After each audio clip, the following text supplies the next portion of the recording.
Welcome to a new episode of The Simpsons Did It. I'm your host, Steven Skolansky, And I'm your co-host, Robert Skolansky.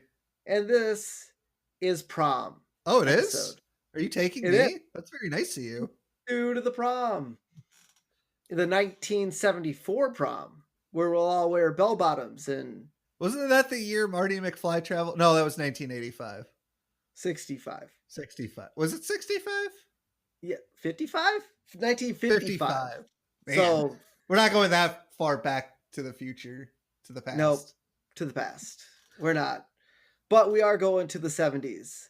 So, this is our first flashback episode. It For sure The Simpsons. is. We get to learn how Homer and Marge met for the first time, which is weird, and we'll talk about that. But Yes. first, the name of the episode is The Way We Was. It's not the way we were, it's the way we was. Yep, and this is season 2, episode 12, so we're just over the halfway mark of season 2, guys. Back half of the second season. Yep, we're getting there. Uh, Pretty soon we'll be all the way through season 2. And that day will come. It will. And then we'll go on to start season 3. All right. Because that's how this works. Yes. So the air date for this episode was January 31st, 1991. So the last episode of January. Yep.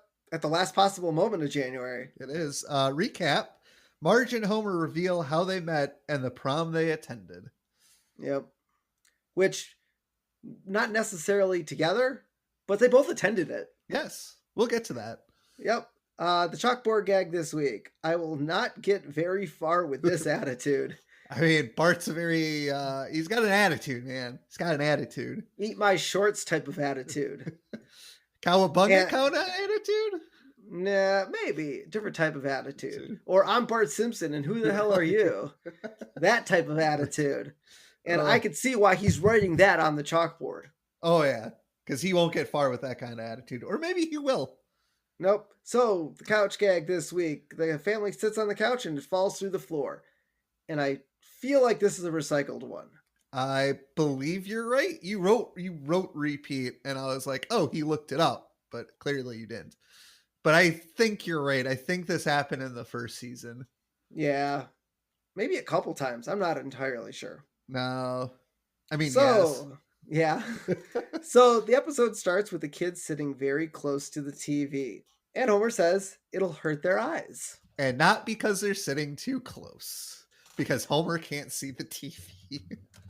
But this is a wives' tale It that is. has been going around for years. And according to thechildren.com, there is no evidence that sitting too close to the TV can damage children's eyes. It may, however, lead to temporary eye strain if your children are staring at a TV, computer, or video game screens for long times.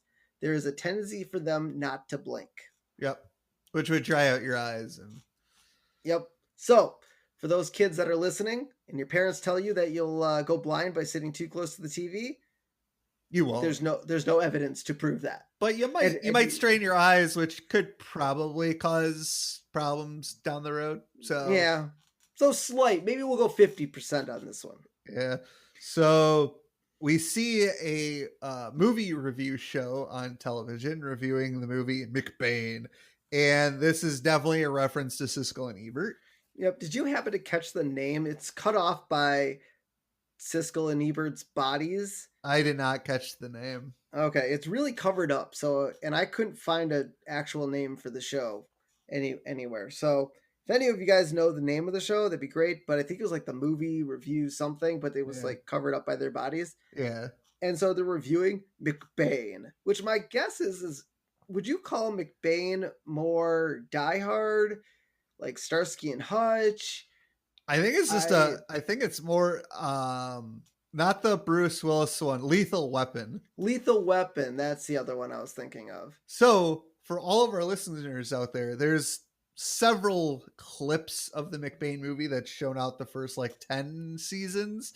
If you put them all together, they make a movie. Yeah. And I like the jokes. He's the boss is like, we're gonna throw you out of here. And then Big McBain. Bane throws him out the window. He's like, that makes two Two of of us. us. This So, is the first episode of Rainier Wolfcastle. Now we don't know his name is Rainier Wolfcastle because this was McBain, and if I remember reading correctly, there was another thing in the Simpsons universe with the McBain, so they had to come up with a name for the actor, so they chose Rainier Wolfcastle. yep. And as the actor, Rainier Wolfcastle, he's clearly German, or Austrian, or possibly Swiss. Yeah. But his McBain character has a Scotch or Irish name to it. And I believe the McBain character is supposed to be parodying Arnold Schwarzenegger. Yes, that would be before he became governor. The Gubaneta. So as they're watching, the TV goes out. A gasp. Yes, and so you get Dr. TV. And Homer goes up to the TV. He's like, all right. Time for Dr. TV to perform a little surgery. And he slams his fist down. The picture gets worse. Yeah. And Bart's like, looks like you lost the patient, Doc. And so he goes behind the TV and tries to play with the cables. It makes it even worse. And we've all been there with TVs. Well, maybe not in the 90s. In the 90s. And then I like how it gets like down to the, like it's almost turned off, but it's a little dot. And Marge is like, you guys are just staring at a dot on a TV. And Homer goes, oh, TV, how I miss it so. And it's been like 30 seconds. Yep. And then Marge kind of talks to Homer. He's like, look, we did all these things, dancing and going out and everything before we even got married. And Lisa's like, ooh, how'd you guys propose? And Marge's like, I don't really like this story, but it's finding out that Marge is pregnant. And I like how Dr. Hibbert is their doctor even way back then. And he has this awesome like retro 70s fro. Yeah. So that leads me to believe that Dr. Hibbert's gotta be like 20 years older than the Simpsons, at least. I mean, I'm guessing he's like fresh out of medical school. Because close to fresh out of medical school. Yeah, that's gotta be fresh out of medical school because so Bart would have been 10 and this is 91. Now, granted, they started in 89, so they would have gotten pregnant with him 5 years after the telling of this the time frame of the story they're telling. So you know, well, I would say fresh out of medical school. Yeah. And so they decided to tell the story on how they met. How I Met Your Mother. Yeah, pretty much. And so there's except this didn't take 9 years. Yes. And so we find out that they're seniors in high school in 1974. And as you pointed out, we learned Marge's age is 34. Yep. Homer's age is 39. So Homer was held back 5 years. I mean, he had to have been. Otherwise, how else? Either that or Marge is super smart. I mean, you can't. Or Homer is super dumb. Like, those are the only two explanations where they'd both be at the same high school, even though they're 5 years separated. I mean, we're 4 years separated, and you were in 8th grade when I was graduating high school. So it's really strange for them to both be seniors. Or maybe like Marge skipped a couple of grades and Homer got held back a couple of grades. That's the only way it could have worked. I mean, to be honest, I guess I don't quite understand where the writers were coming from, because I don't know how most high schools are. I know juniors can get invited to senior prom. Yes. So at the worst case, Marge is a junior. I don't know. I think, but she says they were both seniors. They do, yeah. So I guess that, it's really mind-boggling to me how they made that connection. I think that's like one of the biggest plot holes. Like, is age. Well, then again, they don't age. So maybe they're just playing off the fact, well, they don't age anyways, but we gave them ages. So we'll just go with it. So the story starts with Homer singing along to The Joker by the Steve Miller Band in his car. Which came out in 73. So this happened in 74. But my other thing here, it seems like, because Lisa asks, Marge and Homer to tell a story, and Marge is like, oh, I'll tell you this story. So it seems to me that Marge is the one telling the story. Now, maybe Homer butts in because we I don't think see he it. has to, though. I Because think how would Marge know that Homer, drove to school and was singing this song and he did all this stuff? I mean, the only thing I could think of is, after you get married and you're together for X amount of time, you kind of start telling each other stories, and Well, it reminds you me kind of of, How I Met Your Mother, where Ted is telling all these stories, but he's talking about like Marshall and Lily and Barney and Robin and all the stuff they're doing. Well, how do we know that stuff's going on? well, I'm sure you could tell a story about your friends and how you went to a concert or something, and they told you what they were doing before the concert, and so you would fill that into the story if you were telling someone. It's possible. I'll give you that. But in this instance, yes, Marge and Homer have been married for a while, so she probably knows a little bit about what Homer was doing before school. Yep. Or they just collabed on the story as it's Yes. being told. So Barney and Homer went to high school together. So Barney, And now here's the question is, so does that make Barney 35 years old or 34 years old? Or is he like 35? Like Simpsons writers, continuity. That's all I ask for. at least pre 1991 continuity. Right? So Barney tells Homer that they're going to be late for English while they're in the bathroom smoking. And No, Homer's on the oh, way- no, on the way into the door. You're right. Then they go smoking. Yeah. So is he like, English? Who needs that? I'm never going to England. And I still use this quote. I love this quote. This is probably top 5 Simpsons quotes ever. And then they're like, come on, let's go smoke. Yep. And I mean, I would like to know when Homer stopped smoking. It'd be kind of an interesting, maybe when Marge got pregnant. Is there an episode where they talk about that, or maybe not? Or I don't think so, but or is it possible Barney was the influence to Homer smoking, and then Homer started hanging out with Marge more and stopped smoking? That's possible, but we do learn that Barney is the reason Homer was drinking. Correct. So I mean, I guess the smoking thing was probably a Barney thing too. I mean, it seems like Barney is kind of the bad influence of Homer. Yes. And so while they're in the bathroom, Marge is walking down the hall with her friend. And in 1974, Marge wore her hair down. Yep.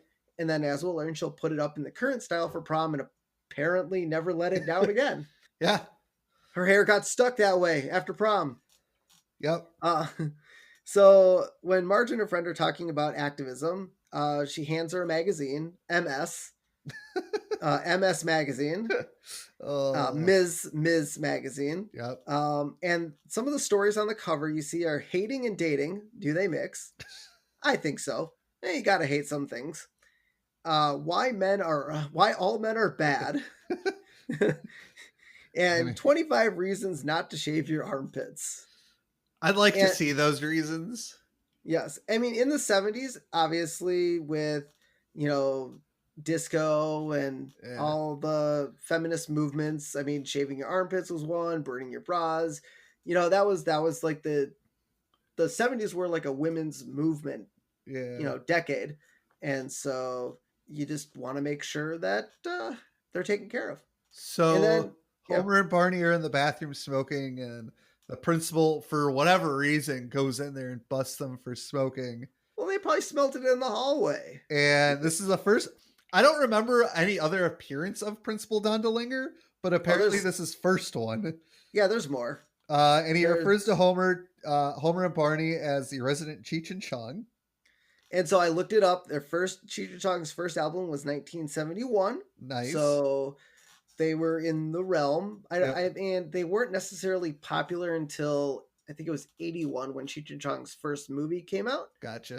But as a comedy duo, they were really, popular for the first 10 years before their first movie came out. And then we also learned Homer has a good metabolism. Kind of like me.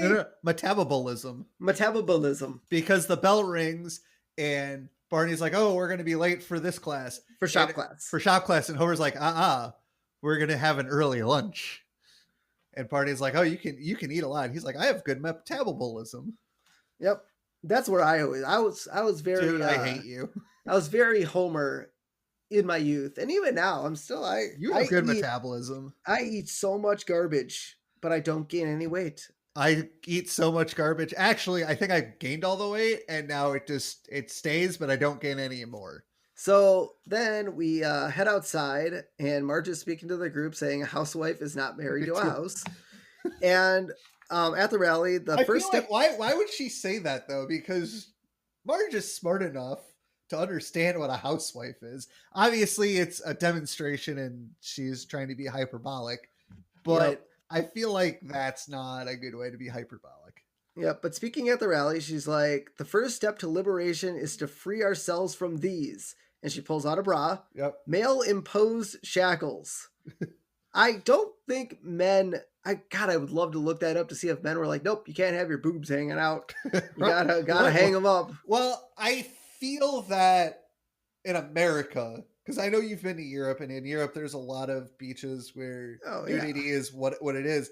And here in America, especially, women are over sexualized. So I wonder if it was more of a woman thing to wear bras to tone down the sexualism.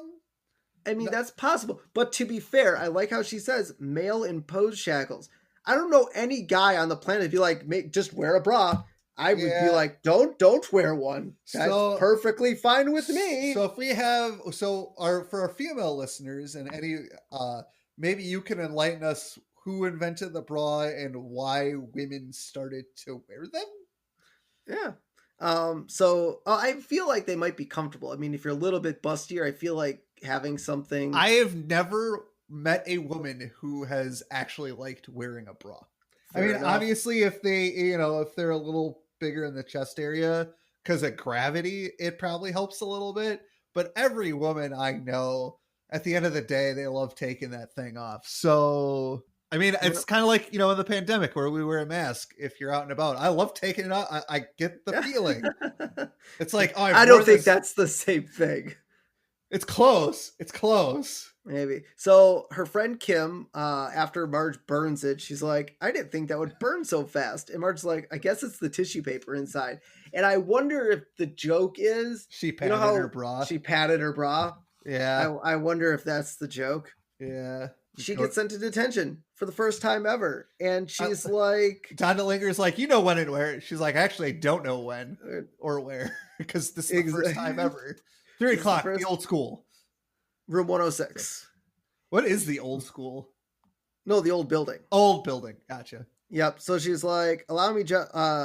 Principal Donna Linger comes out. And she's like, I've never been there before. But yeah, I'm guessing kind of like... Even like Jefferson, where we went, it had an old building and a new building. So that's true. Not to reason that Springfield wouldn't have an older section and a newer section, but bad kids always go to the old section. Correct. So now we go to the detention center, and Barney asks this girl that's in detention to prom, and she goes, "I wouldn't go to the prom with you if you were author Elliot Gould." What kind of reference is that? Well, I know who Elliot Gould is. Don't get me wrong, but. Is he ugly? Maybe. I've never seen a picture of Elliot Gould, and I don't really care to look up one now. Why not? Because who cares if he's ugly or not? Well, Elliot Gould, according to Wikipedia... Oh, that's who Elliot Gould is. I could see maybe wanting to... He was in... I don't know if you saw Ray Donovan. Nope. He was the Jewish... producer and Ray Donovan. Oh, I've seen him in stuff before. No, author Elliot Gould, not the actor, the author. She says author. No. Yeah, there's an author Elliot Gould. Is there? Okay, maybe it's the books. No. The quote is she Barney's like, "Hi Estelle, will you go to prom with me?" And she's like, "I wouldn't go to prom with you if you were Elliot Gould, not author. If you were Elliot Gould." That's the quote. I'm looking at it. That's the quote. I'm physically looking at it. So it's not author. It's Elliot Gould. So I don't know what I guess I don't know why. I mean, maybe I guess it would be the actor then. But there is an author, Elliot Gould. Are you sure? Pretty sure. I mean, maybe I'm wrong. No, there's not. Oh, okay. But he is an author. Oh, okay. Elliot Gould is an author, but he's an American actor. That's his main thing. He's been acting in Hollywood films since the 1960s. Gotcha. But I guess maybe she found him ugly. I don't know. I mean, he's Oh, I don't know how to read. You are right. American actor Elliot Gould. So, I mean, if Barney was Elliot Gould, I bet you she would go to the prom with him because he is a prominent actor. yeah. I don't know.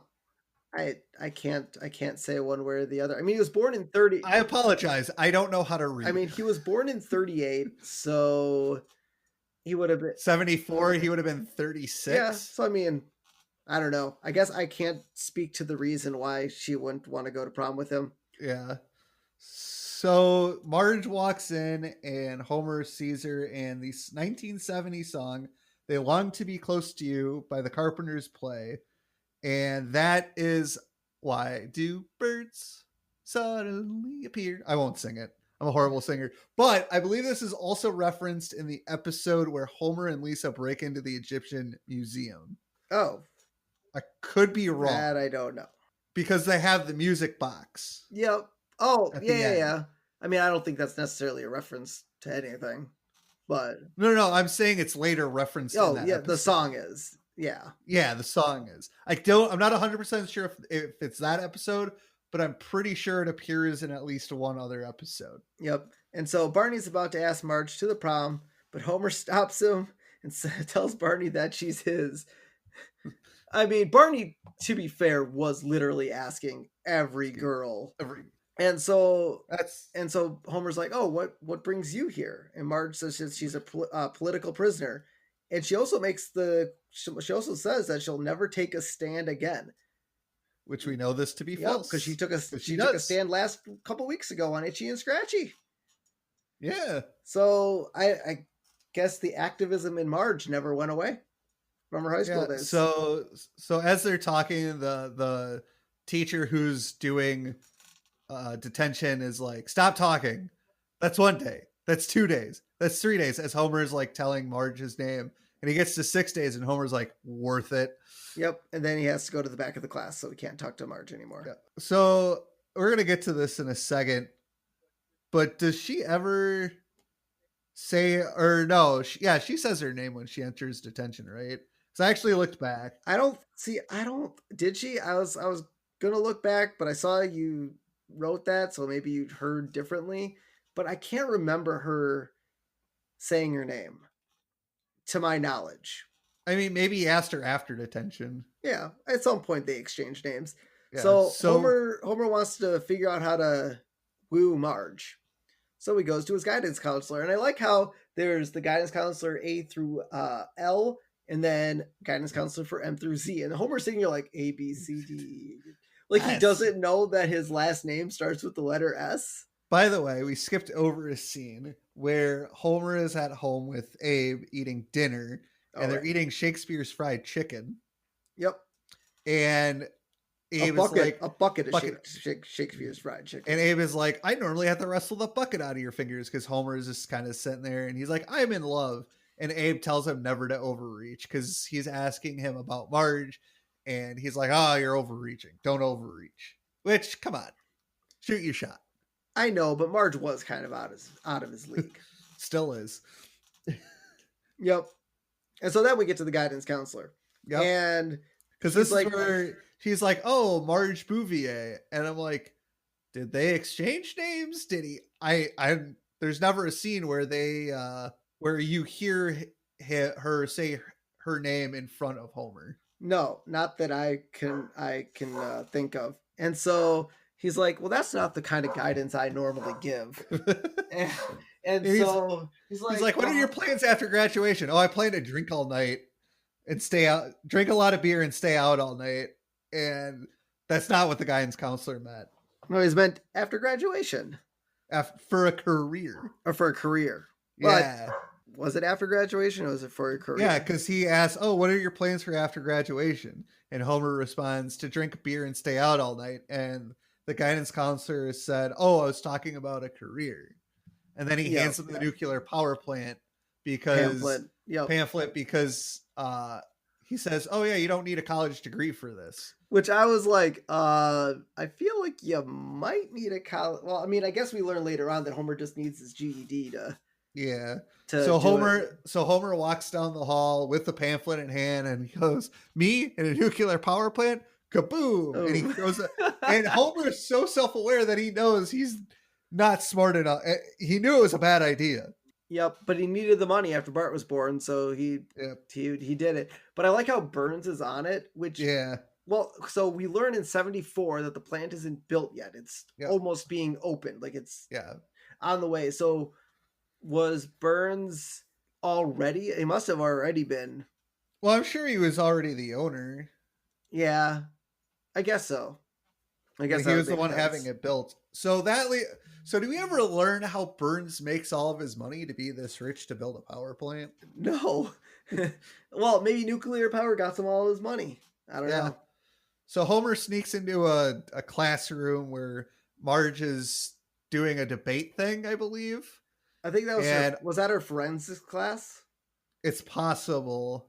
I don't And think so Artie Ziff, it was what? either debater or forensics. I can't remember which one. So she sits down after she's done, and Artie Ziff, who is voiced by the lovely John Lovitz, Oh yeah. congratulates her. John Lovitz was the perfect person for Artie Ziff. Yeah. Fantastic. He's such a dick. So Homer goes in, marches up to the teacher and says, "Oh, is there anything open for anything?" And she goes, "Debate." "All right, sign me up, Stinkpot. I mean, just sign me up, please." Well, she's like, this year's topic is resolved. The national speed limit should be lowered to 55 miles per hour. And Homer's like, 55? That's ridiculous. Sure, they'll save a few lives, but millions will be late. And she's like, you're under the cons. Wouldn't that be a con, though? It would make people late? I don't know. Well, you just have to leave earlier. You're right, but people are creatures of habit.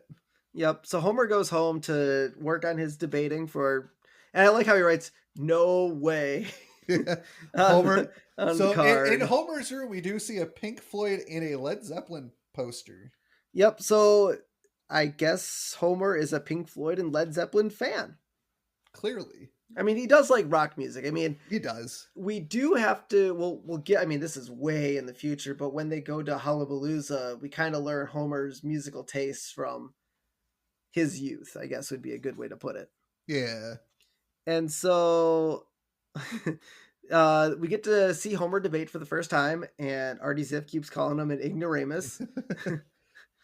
He's like, "What? That word you keep calling me? That means you don't think I'm smart."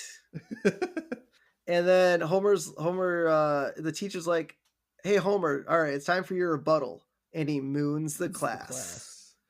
So he tries to get Marge to tutor him, and he's like, "Oh, French. In French," and he's not a French person. You did right that so Homer's like, well, before that, he's like, "Oh, I have references. Why don't you ask around?" And she talks to the shop teacher and the gym teacher and Barney. And you did right that the shop teacher, Mr. Sikovsky, is missing a finger. I missed that detail. Yeah. Which doesn't surprise me, though, because he's the shop teacher. Yep. So he has the slight disadvantage of not having 5, not having 4, but only having 3 fingers in Springfield.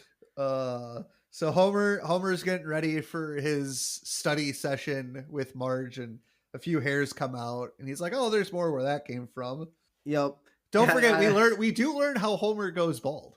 Yep. And I do like how when Marge is talking to Homer doesn't think that tutoring works. Yeah. And he's like, "And anyone can be tutored?" So he also covers up his hit with makeup, which, stress causes things to happen. Yep. And so Marge comes over, but he has like the makeout. Like Marge comes like, "Why is there makeout music on?" "It helps me study." "Well, it doesn't help me, so turn it off." Yep.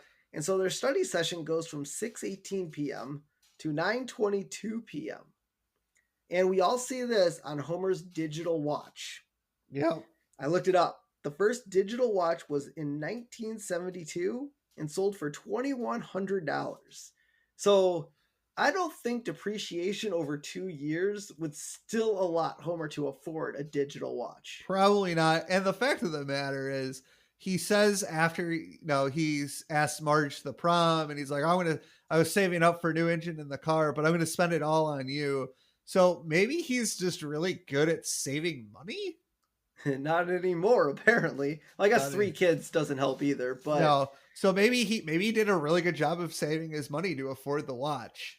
now he didn't. Okay, so what was his? He worked at the. There's no way he could work at the mini golf place and make enough money for a really nice digital watch. I mean, he did live at home. I don't know. I'm gonna go with he couldn't have afforded a digital watch. Or maybe Abe kicked in some money, which I highly doubt. Yeah, dude's a little stickler on money. Yeah. So after night at 9:22 p.m., Homer's like, "Oh, why don't you stay a while? Let's take a study break." So they're dancing to the hustle, and then they sit down and they're learning a little bit more French. And we learn Homer really can be smart if he wants to be, or only talking to Marge, I guess. So here's my question, because we learned in was it season 15 about the thing with his brain with the crayon? Oh yes, yep, the crayon up his nose. But he did that, didn't he? Do that when he was like 8. 7 or 8? Yeah. Yeah, he did it. So is Homer dumb or is he smart? Like, is he genetically dumb or is he genetically because we learned, he had a crayon up his nose, which they took out and he became super genius Homer. So maybe when he was a teen, it wasn't pressing as hard, but it was pressing enough to make him just slightly dumb. Yeah, but yeah, remember when they're putting the crayon back in his nose, he puts it in too far and then he doesn't put it in far enough, and then they find the sweet spot. So as his body is growing because he's a teenager, it changes a little bit. So he got smart for a slight period. Why? Maybe that's why he didn't get held. He got held back and not held back, and he just every once in a while the crayon would release a little bit of pressure. I also feel if you stuck a crayon up your nose far enough into the brain, it would kill you. Yeah, probably. That's a different point. So Homer confesses to Marge because she's like, "Oh, you're really honest and you're open." And Homer confesses that he wasn't really in any French class, and she slaps him and tells him that she hates him. And Homer goes, "Oh yeah, we're still gonna go to the prom." And you wrote, "How does she know Homer's middle name?" Because when he introduced himself as Homer J. Simpson. Did he? Yes. Oh. Because every time he got interrupted by the teacher for him to count the days that he was going to be in detention. Oh. Yeah. He says Homer J. Simpson. Interesting. I like how she shouts that at him though. Yes. But yeah, at the end, Homer still thinks he's going to prom. And as we learn, Homer just ignored her and didn't call her. And, so, hey, do you like Cards Against Humanity? I sure do. Well, what if you could play Cards Against Humanity Simpson style? That would be amazing. Well, now you can. Check out cardsagainstthesimpsons.com to buy your very own set of Simpsons Against Humanity. I see a lot of podcasts give out discount codes. Is there a promo code I could use? There sure is. Use promo code SimpsonsPod. That's SIMPSONSPOD to receive a 10% discount on Cards Against Humanity, the Simpsons way. Ay caramba, that's a good deal. But for all of our listeners out there, if you want a better deal, you can follow us on Instagram, Twitter, and Facebook to get a different promo code to save even more. That is correct. So head over to Facebook, the Simpsons Did It page, Instagram, Simpsons Did It Pod, and Twitter, Simpsons Did It PC to get that code. And as always, everything's coming up Millhouse. Marge gets really tired during her forensics debate thing or whatever was going on, and Artie Ziff won. And we learned that they've known each other since 1966. Because they've known each other for 8 years, and that's how math works. So middle school. Yep. Middle school beginning late elementary. Yeah. No, they were seniors, so yeah, middle school. And so Artie Ziff wants to ask Marge to the prom, and she agrees. She agrees, but it's funny because he had some debate. 25 reasons, and one of the reasons was from a Time magazine. Yeah, he's like, I can think of a dozen highly contingent arguments. The first is from Time magazine, dated January 8th, 1974. America's love affair with the prom. Even wallflowers can look forward to one date a year. And obviously it's a reference to Time magazine. So she's getting ready for her date, and her mom is there helping her, and she's like, oh, you need to have a little bit more blush in your face. And she's like, no, you got to pop a couple capillaries. She's and, like, can't we just use rouge for this? No, and ladies she's pinch. Like, ladies Whores use pinch. rouge. Whores use rouge. Oh, I love that her mom knows this stuff. Clearly. So Homer comes to the door, and Patty and Selma are at the door, and they look at him, and he walks in. He's like, "Oh, Marge's date," and she's like, "Marge's dates get homelier all the time," and Selma's like, "That's what you get when you don't put out." Yikes. Yeah, I mean, we always knew Patty and Selma were jerks. So yeah. So then they go in the living room while they're waiting, and we get our first appearance of Marge's father, Mr. Bouvier. Mr. Bouvier. And he does not look like Marge's flashbacks from the airplane episode where Marge's fear of flying. Don't forget, though, maybe Blue in The Simpsons is gray, but I guess I know other characters have gray hair. Or maybe they weren't going to do another episode with Mr. Bouvier and they just forgot that he had brown hair. Or what he looked like. I swear he looks different. Obviously, we'll have to look at that episode when it comes, but I feel like his appearance just looked completely different than how it did in this episode. Oh, yeah. And then it seems that Patty and Selma inherited their love of smoking from their father, along with the murmuring style. So then Artie comes to the door as the real date, and Patty and Selma, kind of, flirt talk with him, and they're like, "Oh yeah, Artie, he's a great guy." Yep. Selma asks Artie Zip, "Don't we look handsome?" And he answers, "Yes, indeed we do." Actually referring to himself, Patty, and Selma. So Homer, he got a limo, and the limo driver. It was like, oh, that's the wise guy, by the way. That's the first appearance of the wise guy. Yep. And I like how he's like, "Where's your date?" "She's with him." Bummer. So he's like, "Where do you want to go?" "I got this limo. I got 2 meals to the prom. We're going to the prom." So they go to the prom, and the prom theme was "Goodbye Yellow Brick Road." I mean, Wizard of Oz, it's been popular since the 40s, 50s. So the movie came out in the 30s. Yeah. So I could see the popularity of Yellow Brick Road for a prom theme. And so we learned that the Larry Davis Experience plays the prom. And that is who Marge and Homer danced to in the Some Enchanted Evening episode, the season finale of season 1. Yes. And they're also in a future episode, which we'll get to later. And then so as they're entering, I thought it was Homer at first, but it was just some random student came in with a bong, and the principal's like, "Do you have asthma?" "Yep." "All right, go on in." Like, was that the excuse for bongs in the 70s? I have asthma? That makes sense. That's why Eric and Kelso and Hyde, that's why they all smoked weed, right? They all had asthma. They never mentioned that in that 70s show, though. No. Would have been funny, though. Maybe. So Artie Barney and Marge. Oh, right. That happens right before that. Yep. Nobody streaked at my prom. Not that I'm aware of. I think, trying to remember if anyone did at our prom. I know a couple people got stabbed at after prom. You know what? People did. 2 or 3 people streaked at the prom on the lake, on the lakefront. At the after prom? At the after prom. Well, that's what it's called. It's the after prom.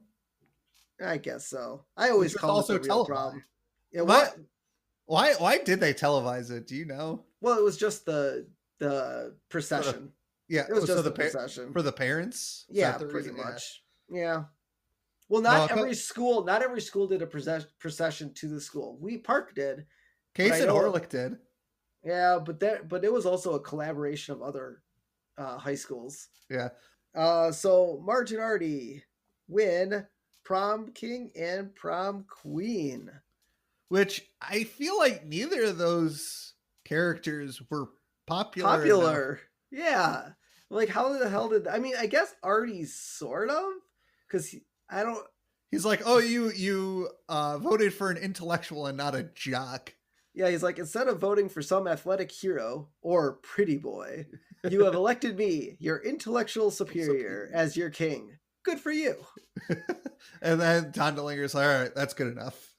Yep, but I don't know how. Yeah, I don't know how Marge wound up as. I mean, maybe her protest, maybe her little Maybe. activism thing got her a little bit of popularity just before the prom. And Homer's like, woo, Queen Marge, all hail Queen Marge. Because, He's in love with he's in her. love with her. And so they're dancing, and Homer can't take it. So he runs outside, and Marge comes out. He's like, we're supposed to be together. And She's like, "How do you know?" Well, I know things. Either they're bad or they're good, but I know deep down in my gut, we're supposed to be together. And she's like, "Well, sorry." yeah. And so he goes out to his limo again and heads out to make out point. And the driver's like, but no kissing. Yeah, exactly. Because he's a wise guy.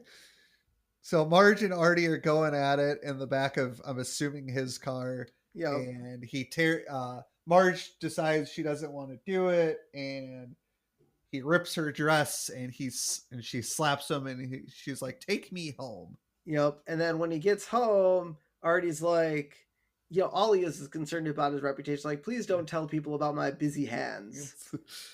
And on their way back, they see Homer walking home because the limo driver's like, "Well, that's the end of my night. If you want to keep me around, it'll be an extra $45 an hour." And Homer's like, I don't have any money. I'm broke. And once again, how does he have that watch?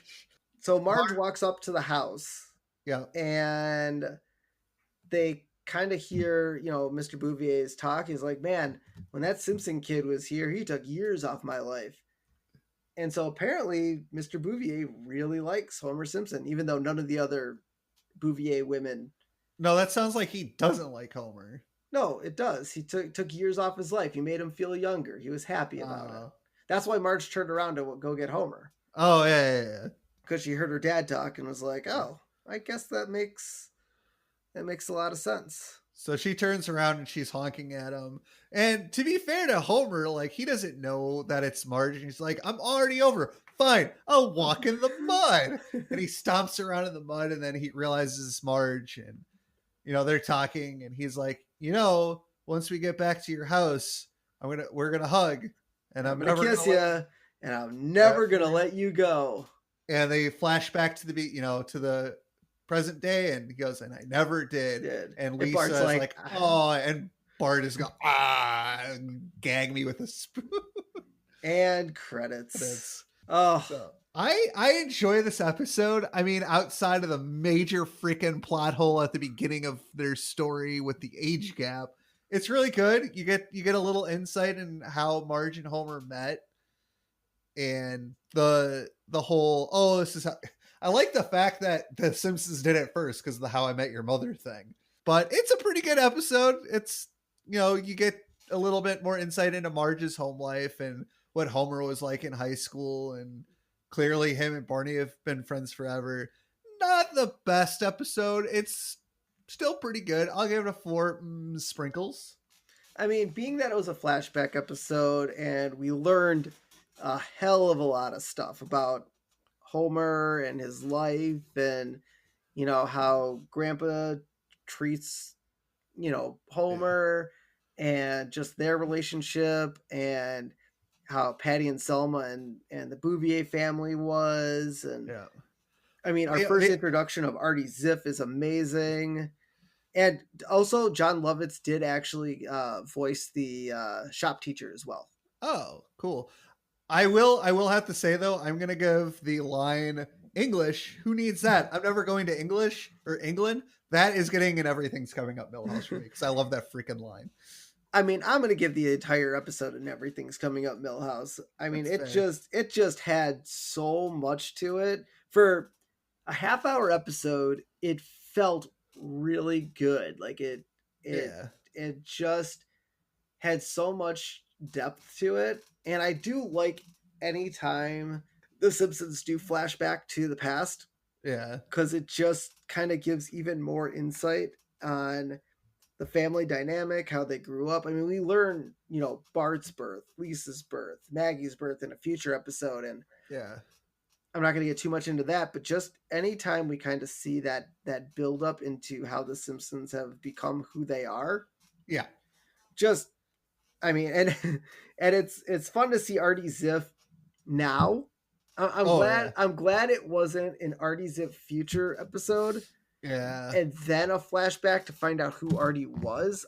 Yeah. It's really cool to see this now, and then when he shows up in a future episode, just to be like, oh, I remember that dude. He was an asshole. Still is. And still is. And that leads us into our character profile for Artie Ziv. Who is he? So who is he? He's a bushy-haired, bespectacular know-it-all. Bespectacled know-it-all. God, you need English. No, I'm not going to England. I'm never going to England. He's also Marge's date to the senior prom. His main claim to fame is the most skilled member of the Springfield High School forensic team. His private shame? His busy hands. Greatest challenge? Humility. Yeah. Yeah, he is horrible. And his greatest achievement? Being voted homecoming king to Marge's queen. Yep. Yeah, I would say, I mean, that first place trophy he got from the forensic team was pretty good, but I guess being a homecoming king is really high achievement. Yeah. I mean, in the future, it helps you absolutely none, but sure. And his special name for Homer is Ignoramus. I mean, Homer is pretty ignorant. Yeah, he is. So before we get into where you can find us, Steve, have you ever wanted to be Simsified?